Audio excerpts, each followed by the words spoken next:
अच्छा, इसी तरह quantize of the normal distribution आपने पहले पढ़े थे, जैसे मैंने आपको बताया था, उसमें क्या था, probability of z less than Z P क्या थी, हमने मालूम करनी होती थी p, यानी कि जो भी परसेंटाइल हमें दिया हुआ होता था, 5th परसेंटाइल है, 6th परसेंटाइल है, 65th परसेंटाइल है, तो हम उसकी वैल्यू यहाँ पे जैसे 0.65 था तो 0.65 ले लेते थे और फिर हम उसके लिए z की वैल्यू देते थे, इन्वर्स टेबल में देखते। लेकिन अगर अब हम यहाँ पे ये देखना पड़े कि हमने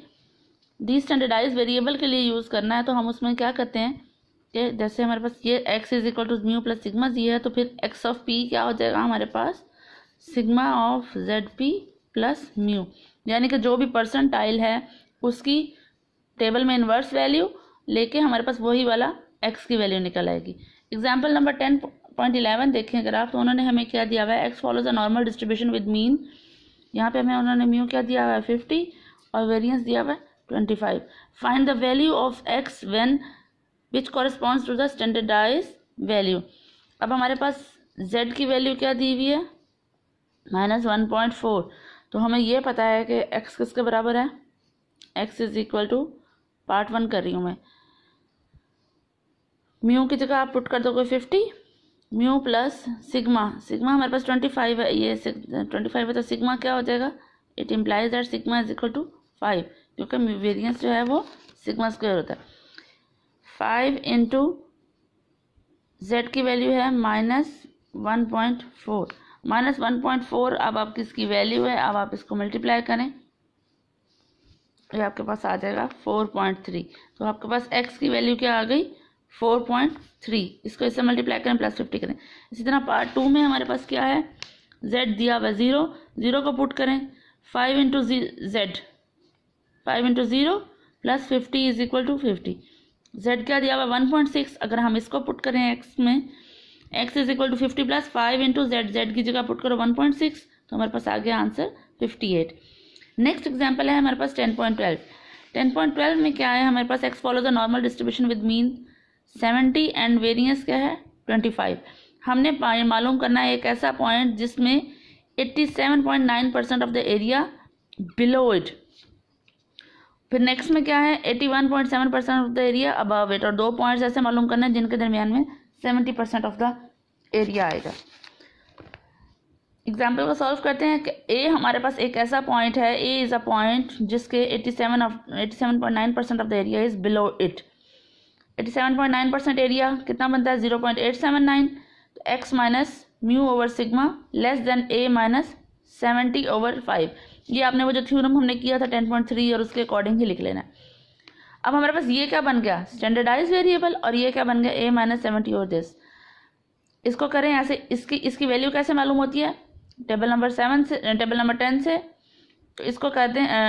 5 of a minus 70 over 5 is equal to this, तो 5 इधर जाके इन्वर्स हो जाएगा। अब टेबल नंबर 10 में आप इसकी वैल्यू देखें अगर, तो वो आपके पास वैल्यू आ जाती है 1.17 आ गई, तो अब 5 इधर जाके 1.17 से मल्टीप्लाई हो जाएगा, और जो 70 है वो इधर जाके प्लस हो जाएगा, तो a की वैल्यू हमारे पास आ जाएगी। a वो पॉइंट है जिसके नीचे 87.9% ऑफ द एरिया लाई करता है, यानी कि a हमारे पास एक ऐसा पॉइंट है, a इधर होगा पॉजिटिव साइड पे, a क्या है 75.85%, इसके नीचे हमारे पास जो एरिया है वो 87% लाई करता है ये, ठीक है। टेबल नंबर 10 देखने का तरीका मैं आपको सिखा देती हूँ। टेबल नंबर 10 हमने कैसे देखा था, दोबारा से रिवाइज करते हैं। हमने y इनवर्स देखना है 0.879 का, हाँ जी, ये रहा टेबल नंबर 10। इससे हम quantize of the standard normal variate देखते हैं। हमारे पास वैल्यू क्या है 0.87,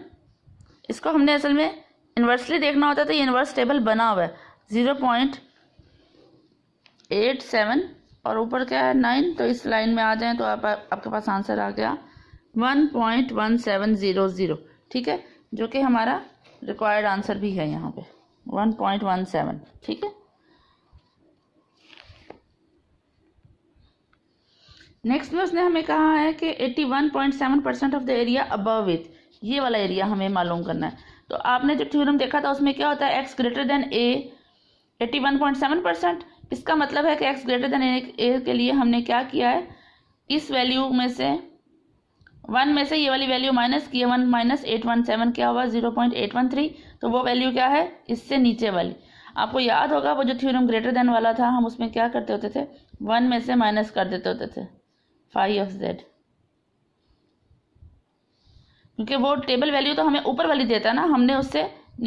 हमें ऊपर वाली चाहिए होती है, टेबल हमें इससे नीचे वाली देता है, तो हमने 1 में से माइनस किया था। अब हमने इसको लेस देन करके लेस देन वाली वैल्यू में कन्वर्ट कर दिया जो हमारे पास एक्चुअल आई थी। तो x minus mu over sigma a minus 70/5 is equal to 0.8183। z बन गया, ये क्या बन गया, फाई इनवर्स लिया इधर जाकर, तो फाई इनवर्स टेबल नंबर 10 से जैसे मैंने अभी वैल्यू सिखाई है वो आई 0.904, लेकिन माइनस के साथ। अब आपने माइनस के साथ इस वैल्यू को सॉल्व करना, तो हमारे पास वो वैल्यू क्या आ गई 65.48 इज द वैल्यू जिसके अंडर लाई कर रहा है 81.7% of the area. Third part में उसने हमें कहा let A and B be the 2 points which means 70% of the area lies between them. तो फिर ए और बी आ गया, 70% इज इक्वल टू आ गया 0.70। इससे मुराद है कि हमें एक बात पता है बेटा, टेबल से मैं आपको बताती हूँ, 2 पॉइंट है ना, एक है ए, एक है ए और एक है बी, सपोज कर लें यहाँ 70% ऑफ द एरिया इसके बीच में लाई करता है। अब हमें ये पता है कि टोटल एरिया ये 1 के बराबर है। कैसे होगा, माइनस इन्फिनिटी से लेके ए तक का एरिया, फिर यहाँ से लेके बी तक का एरिया, और फिर क्या है ग्रेटर देन बी का एरिया, यानी कि